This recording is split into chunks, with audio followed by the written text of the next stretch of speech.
Hello, and welcome to the Choralosophy Podcast. I'm Chris Muntz, the host of the show, and this is episode 47, The Mental Gymnastics of COVID Rehearsals, with Dr. Kyle Nielsen. As we march through what has been the most challenging semester possibly to ever face the field of education, let alone choral education, we find ourselves twisting our minds in pretzels to discover what works and what doesn't work, and we're doing it on the fly. Every day is an experiment, whether you are in person with masks, hybrid, or all online, or some combination of both. You are having to treat each day as if you are a first-year teacher. We cannot predict the outcomes because we've never done this before.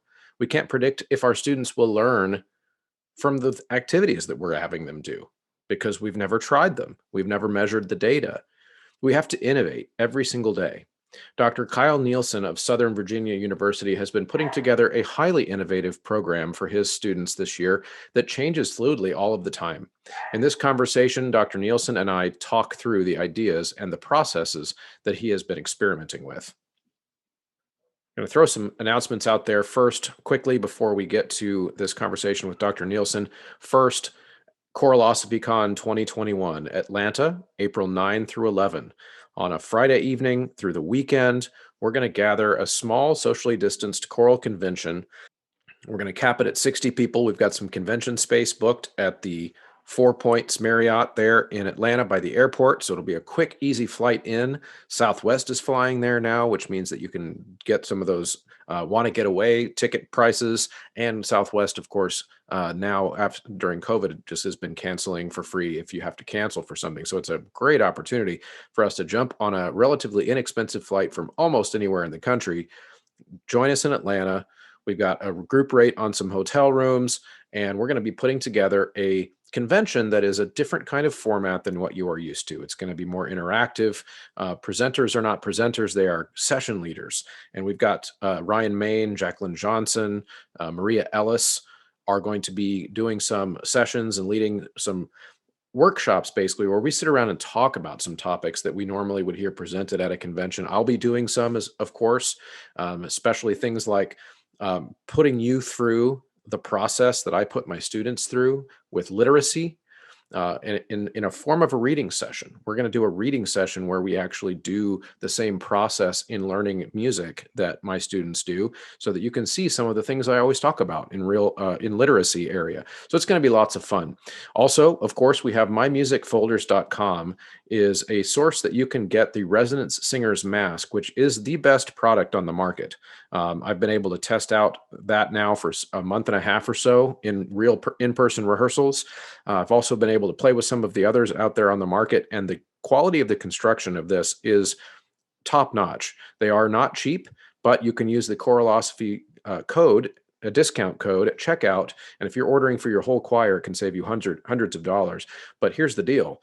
You get what you pay for. These are top quality masks. The fit, the durability, they're washable, all the things that you need them to be, and your singers can really breathe, inhale, exhale, and articulate. So check that out. While you're at mymusicfolders.com, there's lots of other stuff there that you probably need. So you might as well use that discount code while you're there on new choir folders, a bunch of other choir gear that you may need. And of course, sightreadingfactory.com continues to be the winner of my school year, creating content that is really causing kids to have to dig in and build their skills over the course of the school year. It's just a huge deal for each of myself and each of my students to have a membership to sightreadingfactory.com. So head on over there, sign up for yourself, all of your students, and then enter Choralosophy at checkout to get 10% off your entire order. With no further ado, I'm going to bring you to my delightful chat with Dr. Kyle Nielsen, talking about brainstorming and being fluid in our COVID rehearsals. Okay, I'm here with Dr. Kyle Nielsen. Dr. Nielsen, Kyle is the Southern Virginia. I did it wrong. I just practiced it. Southern Virginia University, Director of Choral Activities. Is that your title? Yeah, it's choral studies, but it's tomato. Yes, choral activity studies at Southern Virginia University. Welcome to the show, Kyle. Thank you. I'm excited to pick your brain a little bit. One of the things that I have been, of course, very interested in the last several months is the path forward for us in choir world related to getting back to rehearsal, getting back to having the best form of music education that we can possibly have. And one of the things that I think is interesting is that across the country, everybody's kind of becoming innovative and doing lots of things that are new, and not everyone's coming up with the same plan. So we're going to talk a little bit about what you guys have done at your school. I'll talk a little bit about what I've done at my school and just kind of bounce ideas off of each other. But first, why don't you just tell us a little bit about who you are and where you come from, and what led you to where you are now doing what you do? Sure. So I grew up in the California, San Francisco Bay Area as a big time athlete, actually, for the most part. Really musical family. Grew up playing all kinds of instruments and whatnot, and then came to undergrad actually at Southern Virginia as a faith-based institution. It was back then lovingly called BYU East, as it's a private it's the liberal arts version of BYU, essentially, that we predominantly serve members of the Church of Jesus Christ of Latter-day Saints. But came here to play lacrosse and do music, and then ended up staying to do music and theater, and stopped playing lacrosse, which is maybe a common story amongst many of us. But that's how I got to the East Coast. And I was fortunate in our designation as BYU East that we have a lot of retired BYU professors that used to come and teach here because they realized they didn't want to retire and would come here. So I met this man named Clayne Robison, who taught voice at BYU for decades and knew a lot of the people that a lot of us probably know now, like Dwight Bigler, who's at Virginia Tech, and prominently in my life, Andrew Crane, who's at BYU now. So between Clayne and Dwight, they connected me to Andy, and I ended up going to study with Andy at East Carolina, where I did choral conducting and vocal performance, which was kind of my hopeful career track, was to end up being a DCA somewhere where I could teach voice. Okay. And so that from there, Andy connected me with the now late Karen Kennedy at University of Miami, who I went into my doctorate with her. And that it was at that point that to the kind of third leg of my professional journey that I met Josh Haberman through Karen and Andy, who are great friends with him, and started working in the summers for the Desert Chorale, which turned into a year-round job as their artistic administrator, which I did for about 5 years, and also turned into a conducting fellowship, I guess, with Seraphic Fire my last year, my doctorate. So I've done a lot in the pro choir world over the last few years. And then just fortunately, my teacher retired the year that I was done with my doctorate, and I got this job, and now we're here. So That's awesome. So take us back before we dig into stuff to your lacrosse and music days. yeah. What was the linchpin or a musical memory maybe that you have that kind of solidified, I'm not a lacrosse player forever, but I'm a choral musician forever. What did that for you? I love this question, and I talk about this in my classes every semester. I think this part's so important. So growing up as a member of the Church of Jesus Christ of Latter-day Saints, my siblings are all a lot older than me, and we had this album in the car all the time that I literally until years later didn't know the title of the song, that as a kid I called the Absalom song.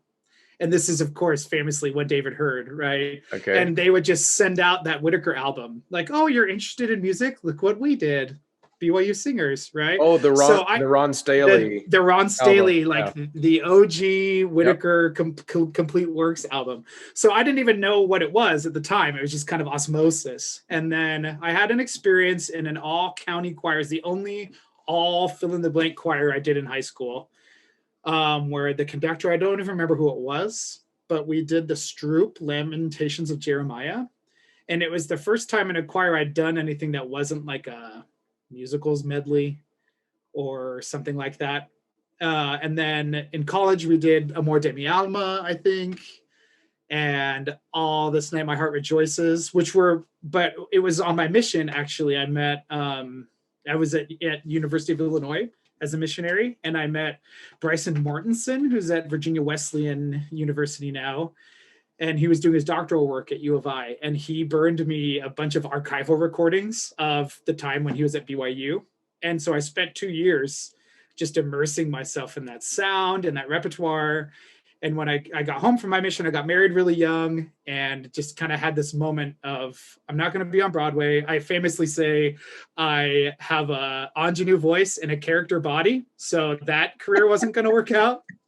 And I needed to support my family relatively soon, and kind of found conducting and realized, this connection, this connection, this connection, this is it. It's all right here. And so that was very quickly like, I got to put everything behind this, and haven't looked back. That's great. So it sounds kind of like the literature, the repertoire, the music itself is kind of what got you addicted. I can identify with that. In fact, that BYU Whitaker album was probably the first choral album I ever owned. Man, it's so good. Yeah, yeah. And then of course the King Singers and a bunch of other groups that had Yeah. albums that were cool when I was 16, and while other kids were listening to 90s rap, I was driving down the road listening to King Singers. So yeah, that's I can definitely feel that. Okay, so this year for school, you guys started school in August, correct? Yes. Okay, yeah. So we didn't start till September. So you guys got a little bit of a head start on us. And how's it been going so far? How would you kind of give the overview of the first couple months of school for you? Uh, Really well. Really well. It is impossibly difficult every day. And it's been important for us to just kind of step back. As a university, we're lucky to have a president who worked in the biomed field and in big pharma for a long time. And so we had access to some really good data really early, and access to some companies really early that we were able to get testing on campus. We're able to provide masks to every student, disposable masks to every student for every day of the semester. We have HEPA grade filtration in every office and every room, and the ionization through the HVAC system. So all of that and the social distancing guidelines that many of us are following has meant we've had 0 positive cases amongst the student body this whole time. So from a health perspective, it couldn't be better. But as all of us are feeling, in making music in this environment is so different. Mhm. And the tenets for us has just been about flexibility and adaptability. We tried really hard over the summer to set up a framework, essentially just assuming that everyone has COVID all the time. And so if you're ready to go online in a moment's notice, if you're at distance and all those things, then it's always easier. We just kind of took the approach of, we know how to do it normal. So if we're able to go back to normal, then that's the easy part. But let's prepare as if we can't. And then, so which has meant that the dozens and dozens of hours over the summer we spent preparing for digital school, everything's different now, and it's changed every week. So Mhm. that's the flexibility has really been paramount. Okay, yeah, got it. So walk us through kind of everybody who returns to school has some kind of a protocol that they're going to publish to students and parents that says, here's what we're going to do to make the choir experience, the music program, whatever it is, as safe as possible. What were some of your bullet points that you published, or just maybe another way to think about how to explain to the audience what it is that you're doing proactively to make your rehearsals as safe as possible? Great. So a few things for context. We're fortunate at SVU, we're an Apple distinguished school. And essentially what that means is we have, through tuition, we provide an iPad and an Apple Pencil and keyboard to every student and faculty member. And this year they increased it to AirPods actually as well. So we're a small college, historic campus with tiny spaces. We don't have a concert hall. We don't have anything like that. We have a we have a choir room, sort of, but we have these major advantages in technology. So we put out bullets, like many of us I'm sure did, that we're going to stand 10 feet apart and no more than 30 minutes, and everyone's going to wear a university provided mask, and we're going to double that amount of time for filtration in the room. But what became more important to us was trying to provide them something that was enticing to get them to even just come back to campus. That giving a watered down version of choir, our room is not, we can fit 11 people in our choir room with the right social distance guideline, and that's just not going to work for our 100-person Yalcum choir, right? So we really centered on something that could build skills and build community and would look nothing like normal choir. So we developed this thing called the Vocal Music Collective and sent them a handbook of what they could look forward to. And that was really centered on the iPads and iPad recording and using software for that, which has been really exciting. But that has been the crux of us, to answer your question succinctly, and we can go into that as you want. But this will be safe, you will be back, but it is going to be different and will be something that is equally rewarding. And much of that trepidation came from us doing a virtual choir at the end of the spring. Our school song is the James Erb Shenandoah. So we put together a video, which maybe had its day on the internet, before the next virtual choir came, and was lovely. And our campus community loved it. And it sounds great. And nobody liked the process. The singers hated not rehearsing, Yeah. So that was the thing for us. Like, if we have a video, great. But we just want them to be together and learning the skills and the tools to be good humans that comes through choir. And so that was really our main focus, was just getting them together safely virtually. And then if we get something out of that, great. But when we focused on the product, it was less rewarding. So let's flip the paradigm. So I'm just going to jump in real quick and give a shout out to the supporters of this show that can be really held up as the producers and the underwriters of this show over at Patreon. Patreon.com/Choirlosophy is where you can plug into this club if you'd like. It's a growing group. We just cracked over 60 members over there, which means 60 people who are willing to chip in as little as $3 a month or more if they choose, because they enjoy the content that this show provides. They enjoy the professional development, the community, or just because they enjoy listening and feel like they could chip in. That's one reason to do it. Probably the most common reason that people go over there to Patreon to help out. But then there's also the added benefit of the private podcast feed, which is all the stuff that you hear on this main feed continues to be and will always be free.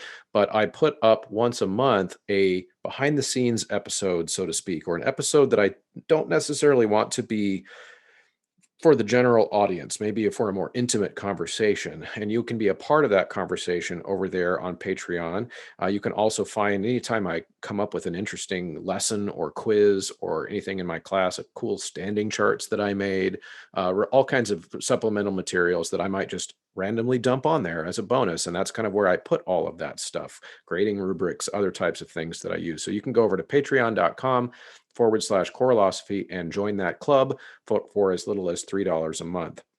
And then, of course, make sure that as you're ramping up your singing, whether it be in person or hybrid or online, that you are getting some digital sheet music. It's the wave of the future. And this show, of course, has graphitepublishing.com and ryanmain.com as sponsors that will allow you to use a 10% discount code by entering Choirlosophy at checkout on any of the sheet music that you can find and have ready to print immediately on either of those websites.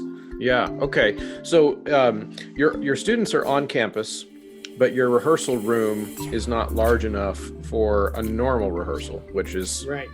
True for a lot of people, I think. Yeah. So are you doing? Is the singing then 100% virtual, or are you singing in small ensembles, or how are you? That has changed every week. Okay.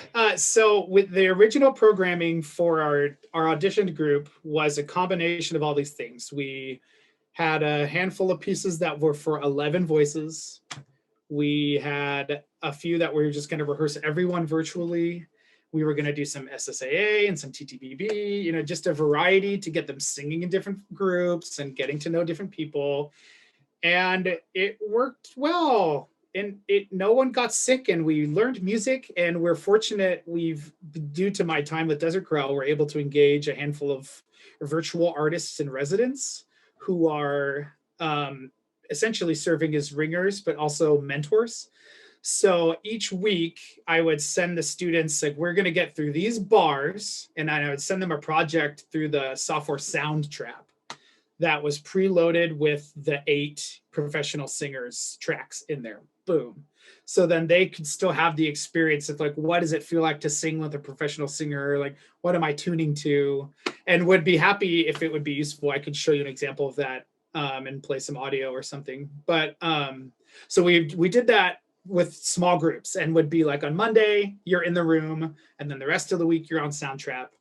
And we felt really good about that. And it just didn't work very well.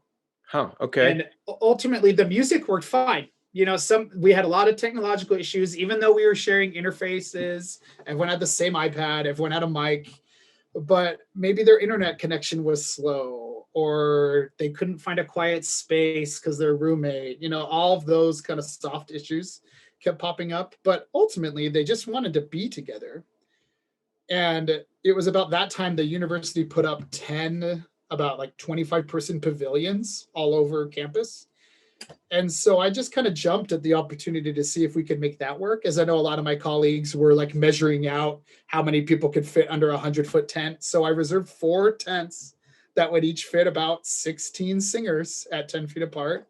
And so we moved that direction. So we're doing a combination of all of the things. So I have some student conductors who will be out in the tents rehearsing people, and I'll be in the room, and they'll cycle up there. Like if we're going to record something, they'll come up there and record, or we're doing a handful of pieces with piano that group will come up where the piano is. And if they're working on accompanied stuff, they'll be outside. And that has seemed to work the best so far, though I will say that we're spending the majority of our time outside in those pavilions because, again, they can all see each other and they just like to be near each other. So we have 4 tenths of 11 Right. or 3 tenths of 16 or whatever, but they can like see each other and hear each other. And so we can like meet as a group and talk first and then split out, come back, make a big circle and sing, all those sorts of things. Right. So That's fantastic. Yeah. Thanks. So it sounds like you are kind of like you said, I like how you phrased it. You're doing a little bit of all the things. Like there's a lot of our colleagues are kind of pigeonholed into an all virtual scenario, or even if they're not comfortable in some of their schools, an all in-person scenario, then that's hard for them to work the spacing, and that we're kind of dealing with that across the education community, I think. Yeah. But it's interesting, and it's cool that you get to be so flexible, because in a lot of ways you get to be this will be a bad choice of words intentionally, but a petri dish of experimentation.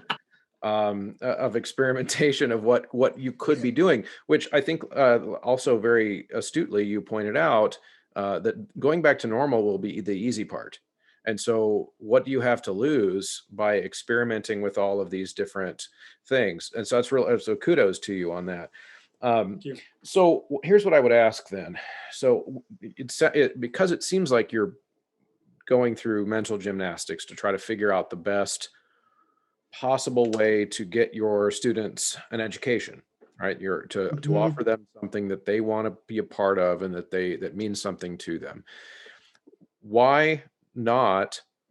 Why are you fighting so hard to do that? What is the why behind that? Especially related, so the other easy way would be to just say, okay, we're just going to do a bunch of music appreciation stuff on virtual, and sorry guys, we don't have enough space. We'll do choir next semester. Why continue to be so creative? What drives that?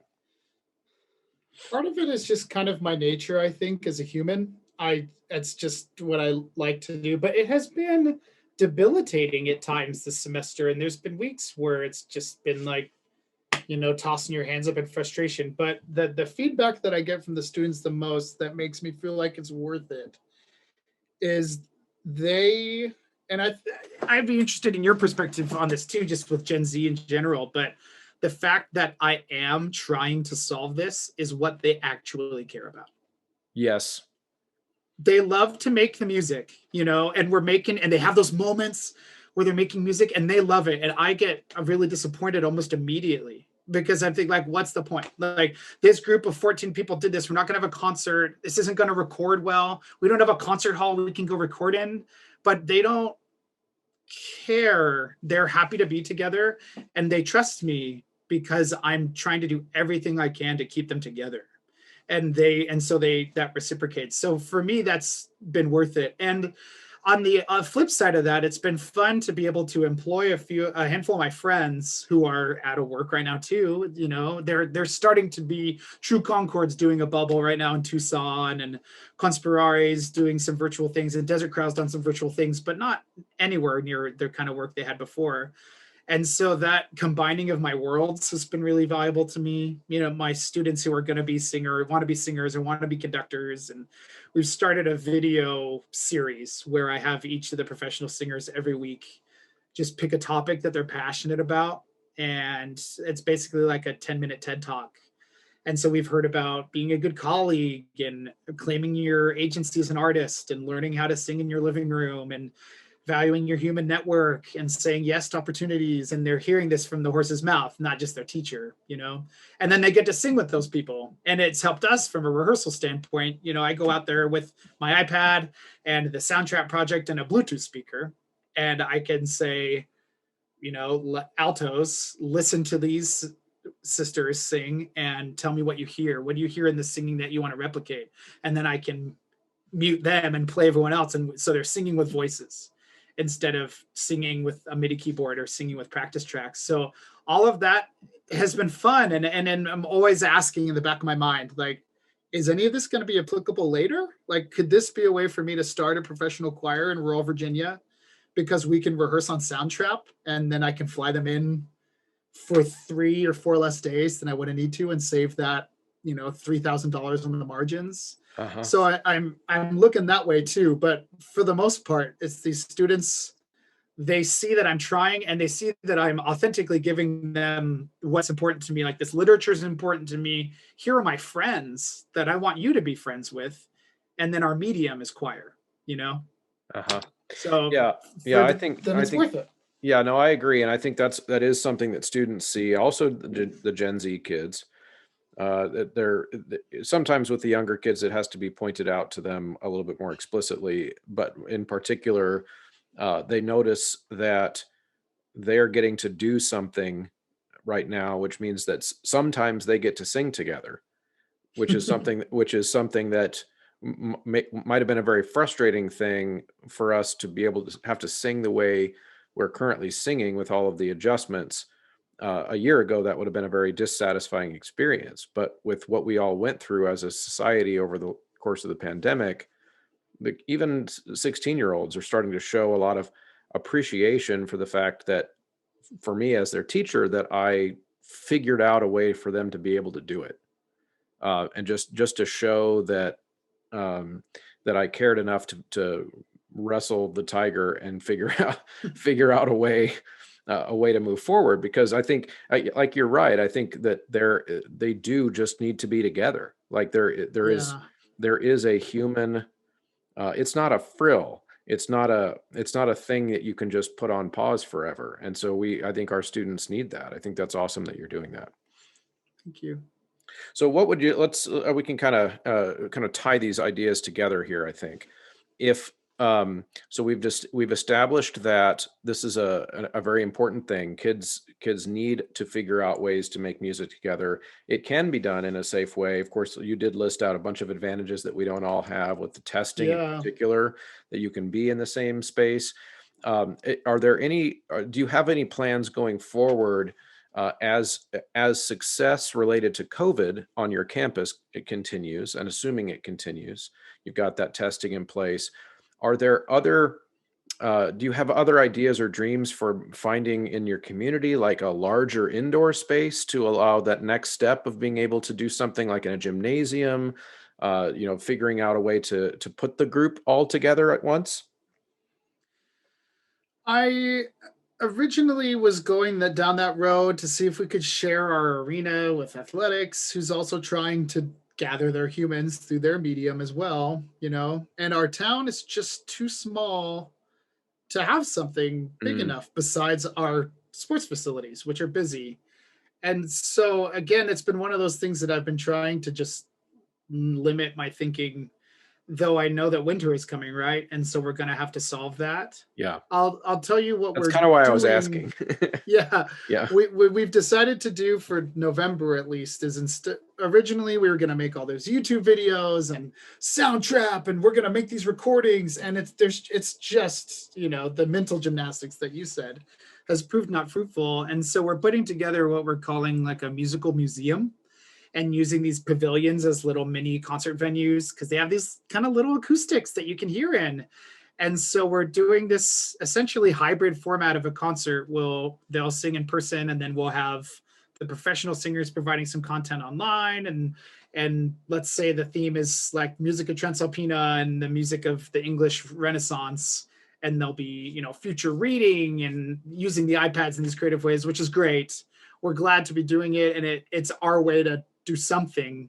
But then as winter comes, as you say, you know, that principle is what I want to keep going after, is what we've found, because this was essentially their idea. We sang it for each other outside once, and they were like, we want to hear each other's, the fruits of our labor. Like, they want to socialize together, they want to hear each other's work. But I'm wondering if the third step for my students, at least right now, isn't they don't really care about rehearsing all together. They just want to be together.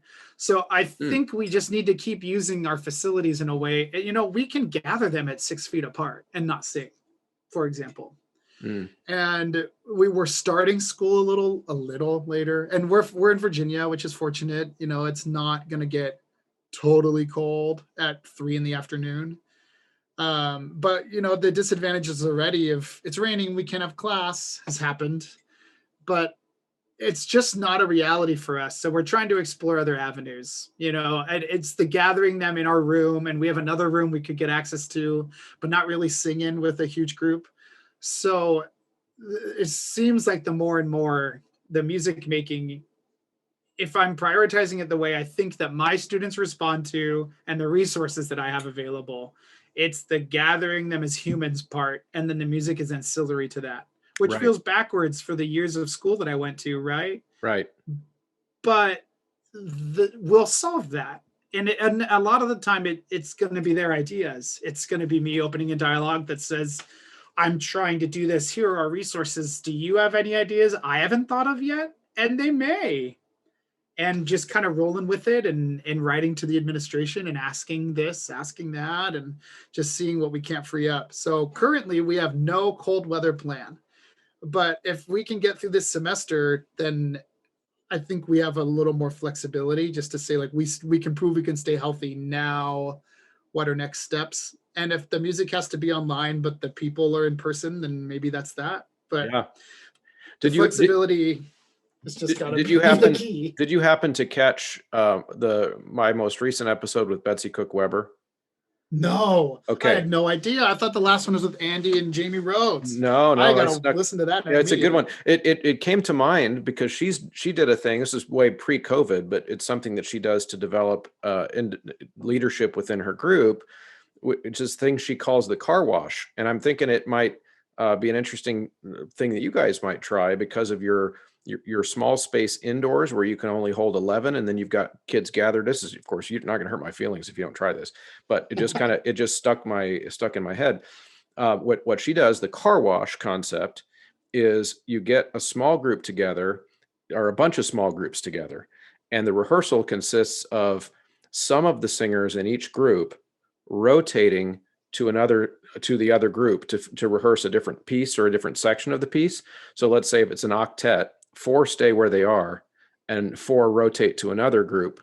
So that basically over the course of an hour or two, all the singers have rehearsed with each other, just never all at the same time, which I'm going to try with my kids just because I think that sounds fun. Yeah, But the other aspect of it, especially if you're in a challenging space problem where you can't get all the kids in one place at the same time, that might be an interesting idea. it's beautiful. Yeah. It's kind of what we've tried to do, but way so much more elegant, I think, Yeah. which is lovely. That is definitely a priority. And it goes to the point we've been saying this whole time. If we work on one piece of music for a month, but they all get to sing together, didn't we accomplish our task? Right. Didn't they learn? Didn't they create community? And Yep. Aren't we educating them? Yeah. Yeah. My kids right now are used to singing, 5 or 6 pieces of music in the fall, and we're doing 2. And Yeah. we've got less time, but it's amazing how much, like I said before, just appreciation we can have for the fact that we still get to do it, Yeah. when we know so many people aren't in a situation where they can, and that's important. All right, so let's wrap this up with this. What are some things that, and this is something I just occasionally like to end my shows with, something in the choir world, can be on any topic, that you don't think we are talking about enough but should be. This is a hot seat Oh, question. yeah. Wow. That we aren't talking enough about, but should be. I wonder about this basic thing that we're talking about right now and how our perspective would shift on like conference concerts. And I spent so much time with Seraphic Fire and the Desert Corral, and it which for some people is like pinnacle music, right?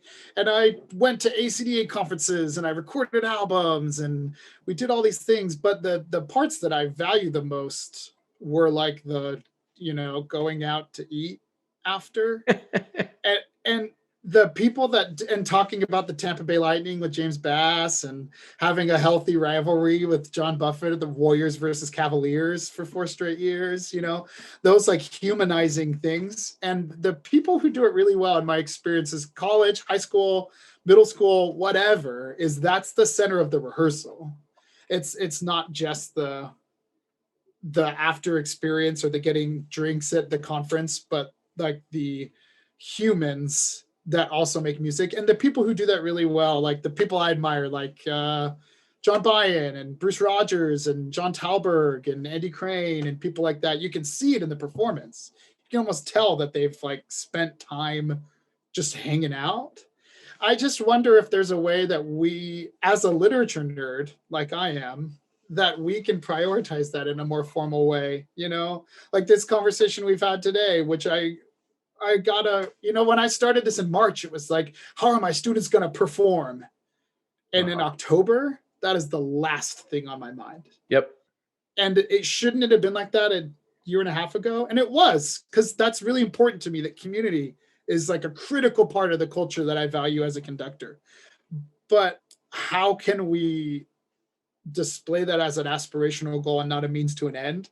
Would be an interesting conversation. I wonder if many of the other things we have initiatives about kindness and diversity and inclusion and things, wouldn't start to improve if we just like gave out the trophy for who is figuring out how to be a community together.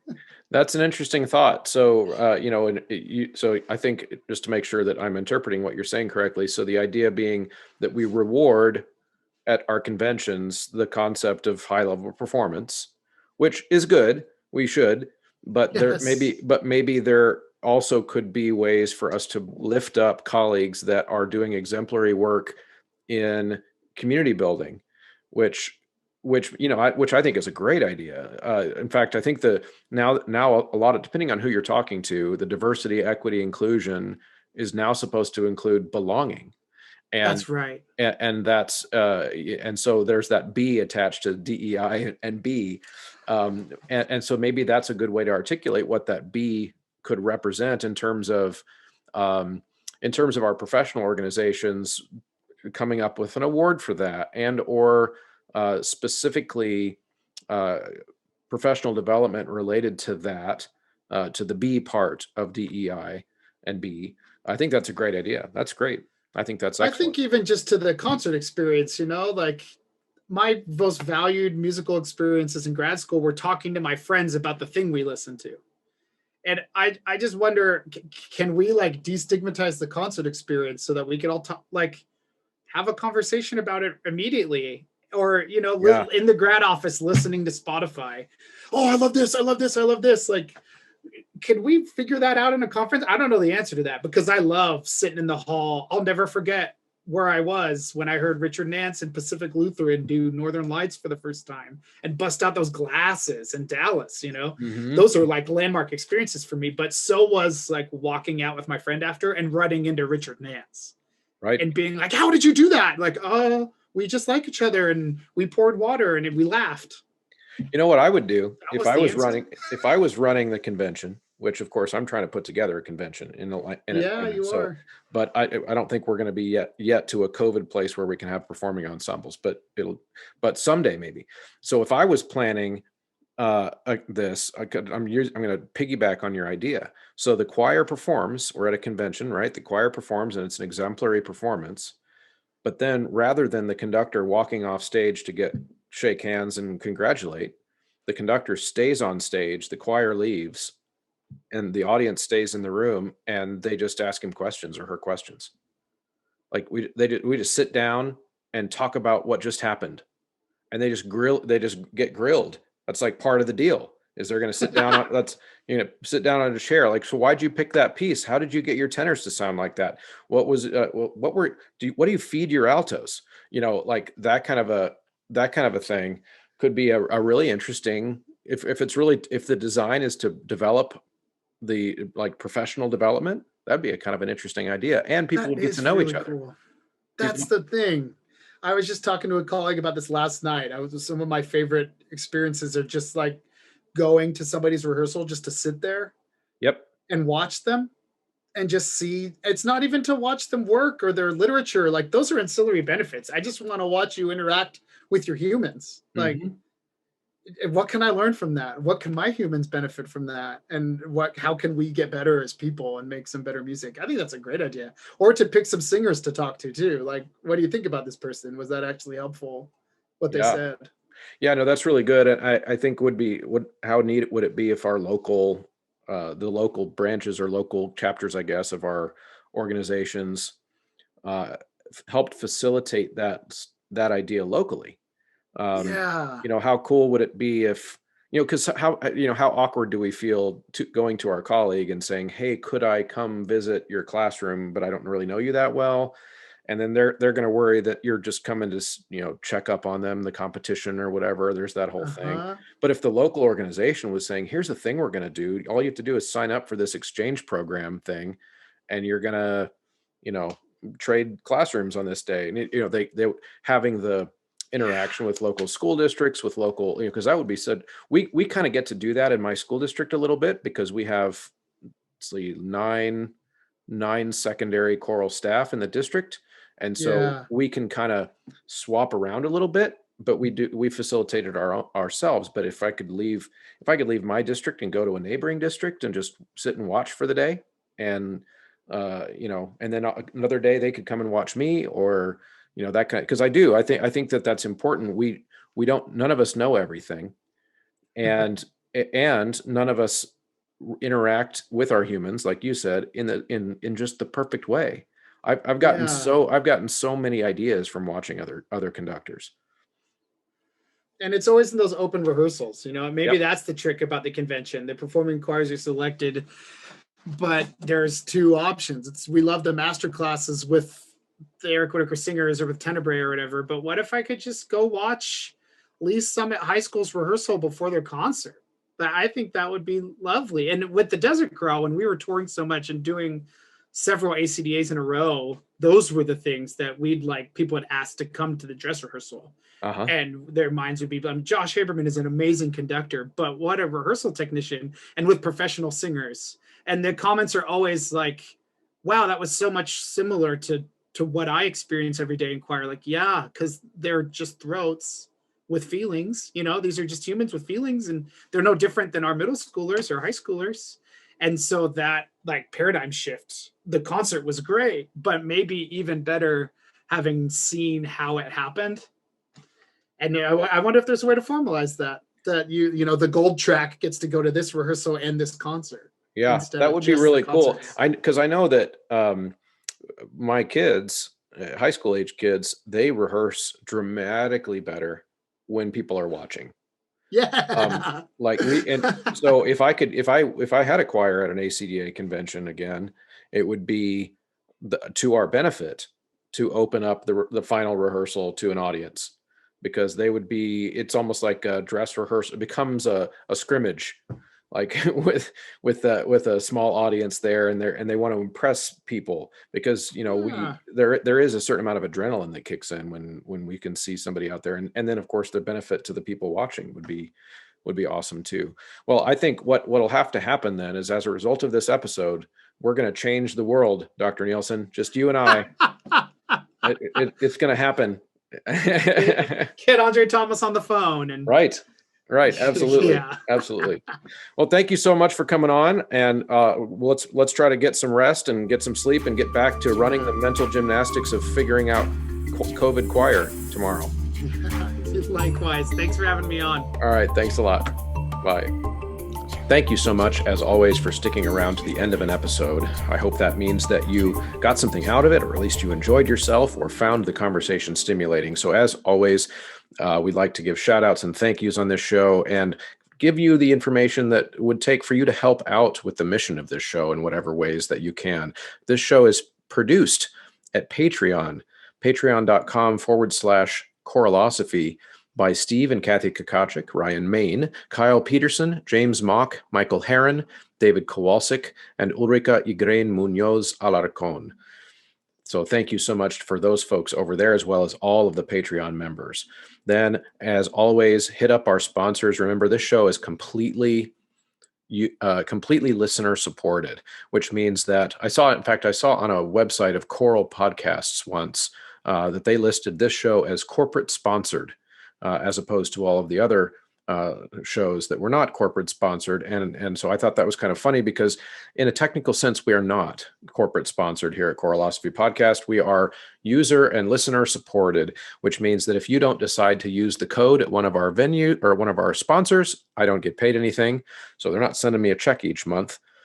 And of course, listener supported by people over at Patreon. So it's all voluntary on your end. Everything is free unless you decide to support. And so one of the other ways, of course, that you can decide to support is by liking, sharing, commenting, being as interactive with the content that you see on social media from the show. That helps other people see it, and it actually prevents me from having to spend as much money on Facebook advertising. So that's very helpful.